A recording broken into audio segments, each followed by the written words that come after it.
Online class के अंदर हम लोगों ने चैप्टर 13 को स्टार्ट कर रखा है और उसी चैप्टर को अपन क्या करें, कंटिन्यू कर रहे हैं। जहाँ पर हमारा जो टॉपिक चल रहा है ऑनलाइन क्लास के अंदर वो क्या चल रहा है, प्लांट्स हार्मोन्स चल रहे हैं। ठीक है, और प्लांट्स के भी कौन से हार्मोन्स की स्टडी कर रहे हैं अपन लोग, प्लांट्स के भी जो ग्रोथ प्रमोटर जो हार्मोन है उनकी क्या कर रहे थे, स्टडी कर रहे थे।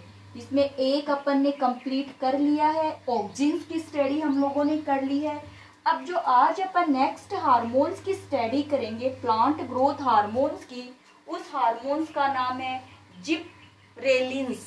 क्या है, जिब्रेलिन, GIBB, क्या नाम हो जाएगा, जिब्रेलिन, जिब्रेलिन्स। ये भी प्लांट ग्रोथ हार्मोन्स है।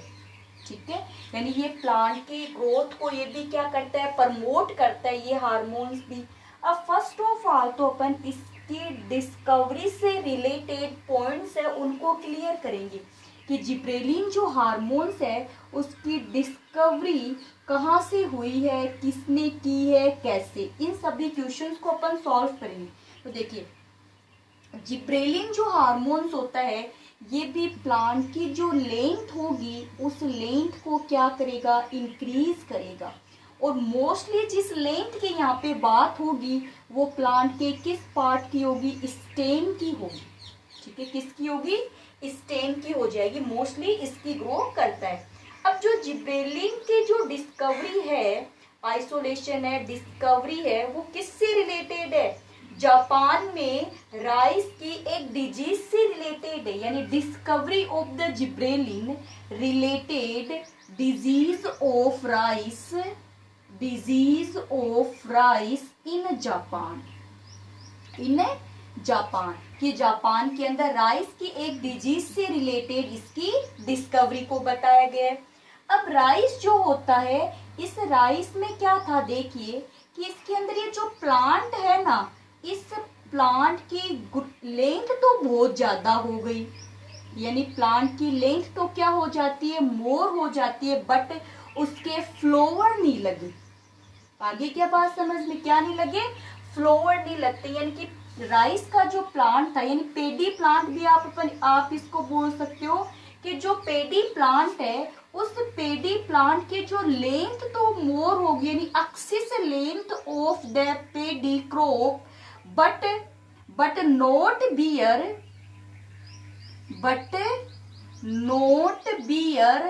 flower, लेकिन उसके क्या नहीं लगे, फ्लावर नहीं लगते। ठीक है, तो ऐसी जो डिजीज थी, तो this disease is known as the bakanae disease. इस टाइप की डिजीज को क्या बोला गया था, बेकेन डिजीज। क्या बोलते हैं इस डिजीज को, बेकेन डिजीज बोलते हैं। तो discovery of the gibberellin hormones to related the bakanae disease, related the bakanae disease. The bakanae disease is a paddy disease, is a paddy crop disease in the Japan. The axis length of the plants but not bear the flower, लेकिन उसके क्या नहीं लगे, flower नहीं लगे। Clear होगी इतनी बात। फिर आगे जो ये बेकेन डिजीज है, इस बेकेन डिजीज को एक्सप्लेन किया था होरी साइंटिस्ट ने। किसने किया है, होरी साइंटिस्ट ने इस बेकेन डिजीज को क्या किया था, फिर आगे जाकर के इसी डिजीज को उन्होंने एक्सप्लेन किया। तब उन्होंने एक्सप्लेन में उन्होंने भी यही बात बताई कि जो प्लांट्स होंगे, यानी कौन से प्लांट, पेडी प्लांट, और ये एक्सपेरिमेंट हो कहाँ रहा है, जापान में हो रहा है, कि जो पेडी प्लांट है, पेडी प्लांट की लेंथ तो क्या हो जाती है, मोर एक्सिस हो जाती है, but not bear the flower. तो according to Hori this plant is the foolish seedling. ऐसा प्लांट क्या था, फोलिस सैडलिंग। क्या था, फोलिस सैडलिंग था, मूर्ख है ना, जो बेवकूफ बना रहा था। कभी दिखने में प्लांट खूब लंबा था तो अपन क्या सोचेंगे, प्लांट लंबा है तो इसके फ्लावर भी अच्छे लगेंगे, फ्लावर अच्छे आएंगे तो इसके सीड भी बहुत अच्छे मिलेंगे, और पेडी की जो क्रॉप है उसकी क्वांटिटी बहुत ज्यादा हो जाएगी। बट ऐसा नहीं था, प्लांट बस लंबा दिखाई दे रहा था, लोग खुश हो रहे थे उसको देख करके कि इस बार तो अपनी जो पेडी की जो क्रॉप है वो बहुत अच्छी होने वाली है, कि प्लांट ही जब इतना अच्छा लंबा हो गया, इतनी अच्छी ग्रोथ हो रही है उसकी। ये भी अपन तो यही मानते हैं ना कि प्लांट की अगर ग्रोथ अच्छी हो रही है तो उनसे होने वाली क्रॉप भी क्या होगी, अच्छी ही होगी, उसकी क्वालिटी बहुत ज्यादा हो रही थी। लेकिन बस वो प्लांट दिखने में ही लंबा दिखाई दे रहा था, उसके क्या नहीं लग रहे थे, फ्लोर नहीं लग रहे थे। फ्लोर नहीं लगेंगे तो सीड भी नहीं लगेंगे, फ्रूट भी नहीं लगेंगे, ठीक है। तो इसीलिए होरी ने इसे क्या बोल दिया, फोलिस सैडलिंग बोल दिया। एक बार वापस से देखिए स्टार्टिंग से जिब्रेलिन के बारे में, कि जिब्रेलिन की जो डिस्कवरी है वो किससे रिलेटेड है, किससे रिलेटेड हो जाएगी, जापान के पेडी क्रॉप से रिलेटेड, यानी paddy plant disease in Japan. This disease is known as the Becken disease. This disease is known as the Becken disease. ठीक है। In the Becken disease, the axis length of the stem या plant but not bear flower. ठीक है। According to होरी ने इसका explain किया, उसने क्या कहा था कि बेकेन डिजीज से रिलेटेड जो प्लांट्स होंगे उनकी लेंथ ज्यादा होगी, वो थिन होंगे, उस पे फ्लावर, फ्रूट और सीड नहीं लगेंगे। क्या नहीं लगेंगे, यानी होरी ने क्या बताया, होरी साइंटिस्ट क्या बोलते हैं, इस डिजीज से रिलेटेड जो प्लांट है उनकी लेंथ क्या होगी, ज्यादा होगी, हाई लेंथ होगी। कैसे होंगे, पतले होंगे, थिन होंगे, उनपे फ्लावर, सीड और फ्रूट, यानी फ्लावर, फ्रूट और सीड नहीं लगेंगे, ठीक है। इसीलिए उन्होंने ऐसे प्लांट को क्या, होरी ने ऐसे प्लांट को क्या बताया था, फोलिस सैडलिंग। सैडलिंग है जो नया जो प्लांट होता है उसको सैडलिंग बोलते हैं। क्लियर। अब उसके बाद में आगे जाके ये देखा गया कि ये जो बेकेन डिजीज हो रही है, ये बेकेन डिजीज एक फंजाई से हो रही है, इन्फेक्शन ऑफ फंजाई है। ये क्या है, इन्फेक्शन ऑफ फंजाई, ये डिजीज इन्फेक्शन ऑफ फंजाई। उस फंजाई का क्या नाम है, जिब्रेला फ्यूजिकोराई। क्या नाम है, जिब्रेला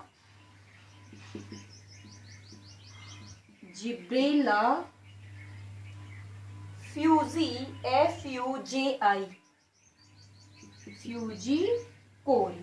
जिब्रेला फ्यूजिकोराई। क्या नाम है, जिब्रेला फ्यूजिकोराई।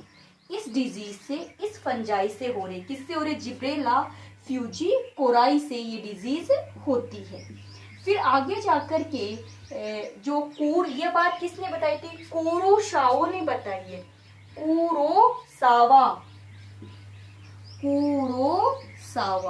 कुरोसावा ने ये कहा है, इन्होंने ये बताया कि अगर जिब्रेला फ्यूजिकोराई को पेडी क्रॉप पे या पेडी प्लांट पे स्प्रे कर दिया जाए, पेडी यानी राइस, पेडी प्लांट पे इसका क्या कर दिया जाए, अगर स्प्रे कर दिया जाता है तो वो उस प्लांट के कौन सी डिजीज हो जाती है, बेकेन डिजीज हो जाती है। तो किसकी वजह से हो रही है, जिब्रेला फ्यूजिकोराई की वजह से हो रही है, कि जिब्रेला फ्यूजिकोराई के अंदर ऐसा कोई केमिकल प्रेजेंट है जिस केमिकल की वजह से स्टेम की लेंथ बहुत ज्यादा हो जाती है। तो आपसे ये पूछा जाए कि जिब्रेलिन हार्मोन को किसने डिस्कवर किया था, तो आप क्या बताओगे, कुरोसावा ने डिस्कवर किया है। किसने डिस्कवर किया है, कुरोसावा ने जिब्रेलिन हार्मोन्स को डिस्कवर्ड किया है। ठीक है, यानी स्प्रे किया। फिर नेक्स्ट यानी कुरोसावा की बात आ गई ना, कि कुरोसावा ने बताया था कि जो जिब्रेला फ्यूजिकोराई है उसको अगर स्प्रे कर दिया जाए प्लांट पे तो ये डिजीज हो जाती है। ठीक है, तो डिस्कवर तो कौन हो गया, कुरोसावा हो गया। फिर आते हैं याबुता और हयाशी, दो साइंटिस्ट है, याबुता और हयाशी। इन्होंने क्या किया था, दोनों साइंटिस्ट ने क्या किया, ये जो फंजाई है ना, इस फंजाई से प्योर क्रिस्टलिन केमिकल्स को सेपरेट किया। क्या किया भाई, वो ये बात तो कुरोसावा ने बताई थी कि जिब्रेला जो फ्यूजिकोराई है इसमें कोई केमिकल है और उस केमिकल से ये डिजीज हो रही है। ये बात तो किसकी, कुरोसावा की हो गई। फिर अपन बात करते हैं, दो साइंटिस्ट आते हैं जिनका नाम क्या है, याबुता और हयाशी। याबुता, एक तो नाम क्या है याबुता और सेकंड नाम क्या हो जाएगा, हयाशी। इन दोनों साइंटिस्ट ने क्या किया, जो जिब्रेला फ्यूजिकोराई जो फंजाई है, जिब्रेला फ्यूजिकोराई जो फंजाई है ना, इस फंजाई से प्योर क्रिस्टल फॉर्म में केमिकल को आइसोलेट किया। केमिकल को क्या किया, आइसोलेट किया और उस केमिकल को आइसोलेट करके उसे नाम क्या दे दिया, जिब्रेलिन नाम दे दिया। तो नेम किसने कॉइंड किया है, याबुता और हयाशी ने। डिस्कवर्ड किसने किया था, कुरोसावा ने, है ना। अब आप ये कह दोगे कि मैम है ना, इस केमिकल को सेपरेट तो याबुता और हयाशी कर रहे हैं, है ना, आप कह सकते हो ना ये बात। तो डिस्कवर तो फिर याबुता और हयाशी ने किया नहीं, याबुता और हयाशी को ये बात तो कुरोसावा के थ्रू ही तो पता चली है कि जिब्रेला फ्यूजिकोराई के अंदर कोई केमिकल है और वो जो केमिकल है वो इस डिजीज के लिए रेस्पॉन्सिबल है। तो इन्होंने तो केवल उस केमिकल को क्या दिया, नाम दिया। तो डिस्कवर तो किसने किया, कुरोसावा ने किया। ठीक है, नेक्स्ट देखिए, फिर आते हैं बोयन एटोल। बोयन या ब्रायन, सॉरी ब्रायन है, बोयन नहीं, ब्रायन। ब्रायन और एटोल, ब्रायन और उसके साथी। ठीक है, ब्रायन और जो एटोल है, इन्होंने सिंगल प्योर जिब्रेलिन को आइसोलेट किया। ये तो क्रिस्टल के फॉर्म में किया इन्होंने, तो किसके फॉर्म में, क्रिस्टल की फॉर्म में। ब्रायन और एटोल ने क्या किया, सिंगल प्योर जिब्रेलिन को क्या किया, आइसोलेट किया और उसको नाम दे दिया जिब्रेलिन एसिड। क्या नाम दे दिया, जिब्रेलिन एसिड। ठीक है, क्या नाम दे दिया उसे, जिब्रेलिन एसिड का नाम दे दिया। क्लियर हो गई यहाँ तक, कोई प्रॉब्लम नहीं किसी के भी। चलिए फिर अपन बात करते कि fungi, different type of fungi है, प्लांट्स है। अब तक 100 मोर देन जिब्रेलिन को आइसोलेट किया। अब तक कितने 100 से ज्यादा जो जिब्रेलिन है उनको आइसोलेट किया जा चुका है। जैसे उनके नाम कैसे देंगे अपन जिब्रेलिन के, GA1, GA2, GA3 ऐसे नाम देते जाएंगे। और फर्स्ट जिब्रेलिन कौन सा था, GA3। फर्स्ट जिब्रेलिन कौन सा आइसोलेट किया गया था नॉर्मली, GA3। ये ध्यान में रखना, फर्स्ट कौन सा है, GA3। ऐसे तो 100 के लगभग, लेकिन फर्स्ट कौन सा है, GA3। Clear, discovery. चलिए तो नेक्स्ट बात करते हैं अपन। नेक्स्ट अपन पॉइंट क्या लेते हैं, chemical nature of gibberellin. Chemical nature of gibberellin. ठीक है, केमिकल नेचर ऑफ जिब्रेलिन। देखिए केमिकल नेचर ऑफ जिब्रेलिन में अपन बताएंगे कि जिब्रेलिन एक क्या है, जिब्रेलिक एसिड है। हाँ सॉरी, जिब्रेलिक एसिड वर्ड किसका दिया है, ब्रोएन ने दिया। ध्यान रखना, जिब्रेलिक एसिड वर्ड किसने दिया था, ब्रोएन। और एटोल का है जिब्रेलिक एसिड। जिब्रेलिन नहीं है, वो जिब्रेलिक है, जिब्रेलिक एसिड। तो क्या कि जो जिब्रेलिन है वो एक क्या है, जिब्रेलिक एसिड ही होता है। ठीक है, जिब्रेलिन की जैसी स्ट्रक्चर होती है। इसमें एक ध्यान रखना, इसके नेचर के अंदर गिबेन रिंग प्रेजेंट है।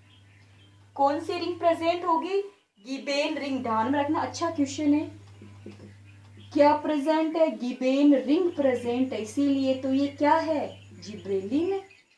ठीक है, यानी कि अपन क्या बताएंगे कि जो जिब्रेलिक एसिड है या फिर जो जिब्रेलिन है उसके अंदर क्या पाई जाती है, गिबेन रिंग पाई जाती है। इसमें जो अब गिबेन के अंदर जो कार्बन है उस कार्बन के नंबर 19 भी हो सकते हैं और वो क्या हो सकते हैं, 20। किसी में 19 हो जाते हैं, किसी में 20 हो जाते हैं। अगर अपन इसका फॉर्मूला बनाना चाहें, जैसे देखिए अपन फॉर्मूला बनाते हैं, कार्बन, हाइड्रोजन और ऑक्सीजन 3 लेंगे, कार्बन, हाइड्रोजन, ऑक्सीजन ले लिया, कार्बन, हाइड्रोजन, ऑक्सीजन।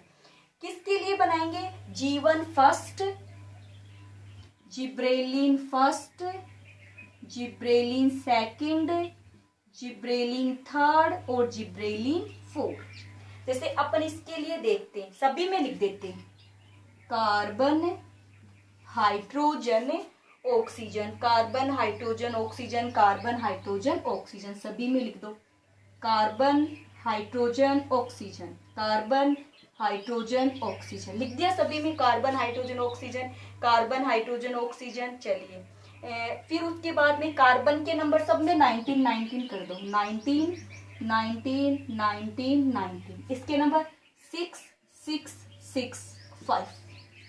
बच गया कौन? हाइड्रोजन बच गया आपके पास में। देखिए अब अपन हाइड्रोजन की बात करते हैं, पहले वाले में 24, ठीक है, 26, क्या कर दिया, पहले वाले में 24 26, अब और 22 और 24, बस ये इसके क्या हो जाते हैं, इसकी क्या हो गया, फॉर्मूला हो गया ना, केमिकल फॉर्मूला। ये सब क्या है, केमिकल फॉर्मूला। देख लीजिए, आप स्क्रीनशॉट लेना चाहो तो ले लो। अच्छा उल्टा पुल्टा कर दिया कि एक बार, ये हो गया 1 के लिए, 2 के लिए, एक बार 3 के लिए 24। अच्छा एक बार देखिए 3 पहले वाले की देखिए उल्टा पुल्टा लिख दिया, थोड़ा सा ऊपर नीचे हो गया, लिखते समय अपन वापस करते हैं ना, एक बार ऐसे सीधे लिख लेते। A2 के लिए हो जाएगा 19, ये 16 और ये भी 16, ये 26। फिर GA3 आता है ना, GA3 के लिए 19, ये कितना हो जाएगा 22 और ये हो जाएगा O6। फिर GA4 के लिए कितना आ जाएगा C19, इसमें से 2 को बढ़ा दो 24 और यहाँ 5, ऐसे हो जाएगा, ठीक है। वो उल्टा पुल्टा होगा तो लिखने में लाइन सीधी नहीं गई, इसीलिए ये हो जाता है, ठीक है। ये हो गया A के लिए, ये 19 19 19 6 6 6 5 24 26, देखिए फिर ऐसे कर लीजिए आप, ऊपर और नीचे वाले में 24 24 कर दीजिए, ठीक है। क्या कर दीजिए, ऊपर और नीचे वाले में क्या कर दीजिए 24 और 24, नीचे से ऊपर जा रहे हो 2 कम कर दो तो 22 आ गया। यहां से नीचे तो देखो, ऊपर से नीचे आओगे तब तो 2 बढ़ा दोगे, और नीचे से ऊपर जाओगे जब 2 क्या कर दोगे, कम कर दोगे, बाकी आप सेम ही कर लोगे। और कौन सी रिंग पाई जाती है, गिबेन रिंग प्रेजेंट होती है। और केमिकल फॉर्म के अंदर ऑल जिब्रेलिन में टर्पिन्स है, क्या है, टर्पिन्स, ये आपको दिखाई दे ना ऊपर वाला, टर्पिन्स क्या है, ये टर्पिन्स होते, सभी के सभी क्या है, ये टर्पिन्स। ऑल फॉर्म क्या हो जाती है, टर्पिन्स। अब देखिए जिब्रेलिन जो हार्मोन्स है, इसका ट्रांसपोर्ट होता है नॉन पोलर की तरफ, उसमें किधर था, पोलर की तरफ था, कैसा था, पोलर की तरफ था। इसमें क्या है, नॉन पोलर की तरफ है, ठीक है, यानी लेटरल साइड में भी जाता है ये। वो तो ऐसे देखो, ऑक्सिन तो क्या था, अपेक्स पे तो बनता था और नीचे की साइड आता था, यानी पोलर साइड में आ रहा था। लेकिन जिब्रेलिन जो हार्मोन्स है वो क्या है, नॉन पोलर है, यानी कि लेटरल साइड में भी जाएगा, इसीलिए इस पे लाइट का कोई इफेक्ट नहीं पड़ता है। नॉन पोलर ट्रांसपोर्ट, इस पे लाइट का कोई इफेक्ट नहीं होगा। चलिए अब इसका अपन थोड़ा सा मोलिकुलर स्ट्रक्चर देख लेते हैं, फिर इसके फंक्शंस की बात करेंगे। देखिए मोलिकुलर स्ट्रक्चर देखिए, पहले 6 कार्बन की रिंग बना लेते हैं, ऐसे आराम से देखते जाइए, ये क्या बन गई, 6 कार्बन की एक रिंग बन जाती है, ठीक है। फिर इसी के पास में बना दो 5 कार्बन की रिंग, ये लीजिए, ये आपने किसकी रिंग बना दी, 5 कार्बन की रिंग बना दी, ठीक है, बना दी। इसी के पास में फिर से 6 कार्बन की रिंग बना दीजिए, ये लीजिए, ये 6 कार्बन की रिंग बन गई, 6 कार्बन 5 कार्बन 6 कार्बन बन गई। यहां से एक रिंग और बना दीजिए ऐसे, ये लीजिए बन गई ना रिंग, कोई दिक्कत नहीं आई, सबको आराम से दिखाई दे रहा है। अब चलिए इसकी अपन बॉन्डिंग करते हैं, है ना, क्या करेंगे, बॉन्डिंग करेंगे। तो यहाँ पर मैं एक ऐसे बॉन्ड लगा दूं, लगा दिया बॉन्ड, एसिड है ना, ये एसिड है, तो इसकी आगे लगा दो COH, हो गया एसिड, हो गया ना, COH लगा दिया इसके पास में। फिर यहाँ से देखिएगा एक बॉन्ड यहाँ से निकला, यहाँ एक बॉन्ड यहाँ से निकला, और यहाँ क्या आ गया, O, ऑक्सीजन जुड़ गया, इधर लगा दो OH, यहाँ लगा दो CH3, क्या लगा दो, ये थोड़ा बुक में गलत है, आप ध्यान दे लेना, मैं से बना रही हूँ ऐसे बना लेना, यहाँ लगा दो OH, क्या लगा दिया OH, और यहाँ लगा दो CH2, ये लीजिए, क्लियर, ये इसकी क्या हो गई, स्ट्रक्चर हो गई। ठीक है, स्क्रीनशॉट ले लीजिए स्ट्रक्चर का, ताकि आप बनाओ तो आपके प्रॉब्लम नहीं है कौन सा बॉन्ड कहाँ लगेगा। चलिए अब उसके बाद में अपन बात करते हैं इसके फंक्शंस की, कि जिब्रेलिन जो हार्मोन्स है उसका क्या क्या रोल है, physiology effect of gibberellin hormones, ठीक है, जिब्रेलिन हार्मोन। अब इसमें देखिए फर्स्ट इम्पोर्टेंट पॉइंट है इसका, बहुत अच्छा है इम्पोर्टेंट पॉइंट, ये मैं नहीं है मान लीजिए यहाँ पर इसके लिए, तो यहाँ है एक फंक्शन है इसका internode elongation, internode elongation, internode पता है ना आपको, कोई प्रॉब्लम नहीं आएगी, वापस बताओ इंटरनोड, जैसे ये मेन ब्रांच है, ये नोड हो गई, यहाँ से ये निकल गया, या ये नोड हो गई, यहाँ से ये निकल गया, तो ये इंटरनोड होती है, ठीक है, इसको इंटरनोड बोलते हैं इस पॉइंट को। अब देखिए इसमें क्या होता है कि एक प्लांट होते हैं उनको रोजेट प्लांट बोलते हैं, कौन से प्लांट है, रोजेट, और वो होते हैं 2 ईयर वाले प्लांट, रोजेट प्लांट। अब आपको ये नहीं पता रोजेट प्लांट कौन से होते हैं, रोजेट प्लांट उनको बोलते हैं जो कैसे होते हैं, ड्वार्फ होते हैं, बोने होते हैं, ठीक है, जो कैसे होते हैं, बोने होते हैं। जैसे अपन बात करें, यहाँ पर अपन एक ऐसा गमला बना ले, ठीक है, यहाँ पे एक ऐसा गमला बना लिया, इस गमले के अंदर अपन क्या लगा देते हैं, एक प्लांट लगा देते हैं। अब देखिए ये प्लांट बस इतना ही बड़ा है, और इसके इसी पार्ट पे क्या लग जाती है, लीव्स लग जाती है, तो नोड इंटरनोड छोटी नहीं है क्या, देखिए ये छोटी छोटी है, जैसे इंटरनोड छोटी, इंटरनोड पर ही क्या लगे हैं, लीव्स आ गई है, ठीक है, इसके क्या आ जाती है, लीव्स। तो ऐसे जो प्लांट होते हैं उनको रोजेट प्लांट बोलते हैं, कि जब रोजेट प्लांट पे जिब्रेलिन हार्मोन को स्प्रे किया जाता है, जब रोजेट प्लांट पे जिब्रेलिन हार्मोन को क्या किया गया, स्प्रे किया जाता है, तो इसका जो स्टेम ऐसे लंबा हो जाएगा, और फिर ऊपर जाकर के इसके क्या लगेगी, लीव्स लगेगी, ऐसे पहले नहीं लगी ना लीव्स। तो यानी यहाँ देखिए यहाँ नोड तो है, नोड तो है, बट इन नोड पे किसकी बियरिंग नहीं हुई, लीव्स की बियरिंग नहीं होती, इसको ब्लोट बोलते हैं, क्या बोलते हैं, ब्लोट बोलते हैं। और इस प्रोसेस को क्या बोला, ब्लोटिंग बोला, कि जो रोजेट प्लांट है, रोजेट प्लांट पे elongation of internode without leaves, देखिए लेंथ तो बढ़ी गई, जैसे देखिए यहाँ पे ये ऐसे इसकी लेंथ बढ़ गई, लेकिन क्या नहीं लगी, लीव्स नहीं लगी, लीव्स कहाँ लगेगी, लास्ट में जाके लगेगी। तो elongation of the internode without leaves is known as the bolt, और this process is known as the bolting. कि आप देखिएगा कि इस जो जिब्रेलिन जो हार्मोन्स होते हैं, ये इंटरनोड के इलोंगेशन को इंड्यूस करते हैं, इंटरनोड को बढ़ाने का काम करते हैं, यानी लेंथ को, स्टेम की लेंथ को इंक्रीज करते हैं, इंड्यूस करते हैं इंटरनोड को बढ़ाने का।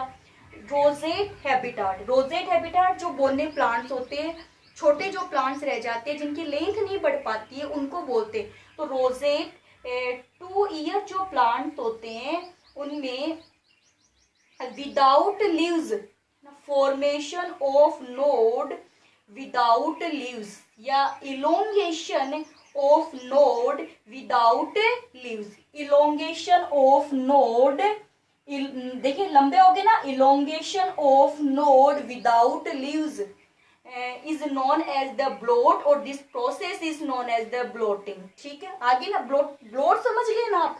ब्लोट का मतलब ये होता है elongation of node without leaf. पहले तो देखिए इससे छोटे छोटे थे, अब इसके ये प्लांट यही है, इस पे क्या डाल दिया, जिब्रेलिन हार्मोन दे देते।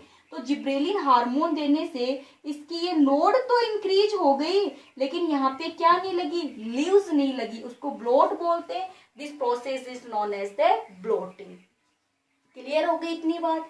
अब जिब्रेलिन हार्मोन जो जेनेटिकली ड्रॉप प्लांट होते हैं ना, जो जन्म से ही one generation to another generation plant कैसे होते हैं, ड्रॉप प्लांट होते हैं, वहां पर जिब्रेलिन हार्मोन को स्प्रे कर दिया जाए, जिब्रेलिन हार्मोन दिया जाता है तो उनकी लेंथ इंक्रीज हो जाती है, उनकी लेंथ क्या हो जाएगी, इंक्रीज हो जाएगी। ठीक है, आगे क्या बात समझ में। तो रोजेट जो प्लांट्स होंगे, जो बोने प्लांट्स होंगे, वो कैसे हो जाते हैं, लॉन्ग हो जाते हैं, इलोंगेशंस हो जाते हैं। और वही क्या रोजेट प्लांट्स का इलोंगेशन होना विदाउट लीव्स के क्या होता है, ब्लोटिंग होता है। तो आप ध्यान रखें कि ब्लोटिंग किससे रिलेटेड है, जिब्रेलिन हार्मोन से रिलेटेड है। और एपिकल डोमिनेंस किससे रिलेटेड है, ऑक्सिन हार्मोन से रिलेटेड है। ठीक है, नेक्स्ट है सीड जर्मिनेशन।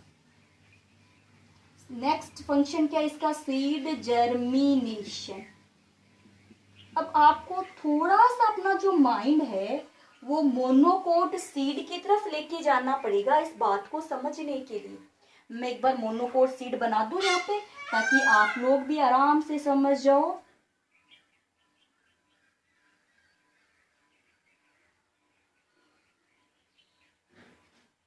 दिन पहले भी बनाया था अपन ने, है ना।